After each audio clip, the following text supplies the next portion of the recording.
السلام عليكم. لا تنسوا الاعجاب بالفيديو والاشتراك في القناة تشجيعا لنا لنستمر بنشر المزيد إن شاء الله.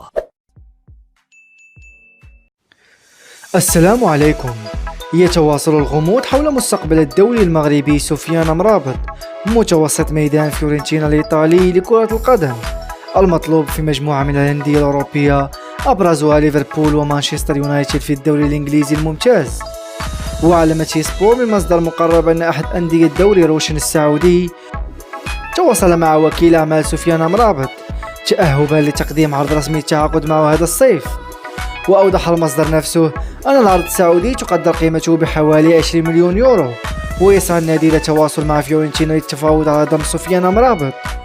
وأشارت ذات المصادر إلى أن سفيان امرابط يرغب في مواصلة المشوار بالملاعب الأوروبية خلال السنوات المقبلة، خاصة وأن العديد من الأندية الكبيرة تسعى للاستفادة من خدماته. يشار إلى أن سفيان امرابط صاحب 27 سنة يرتبط مع عقد مع فيورنتينا يمتد إلى غاية 30 يونيو من سنة 2024.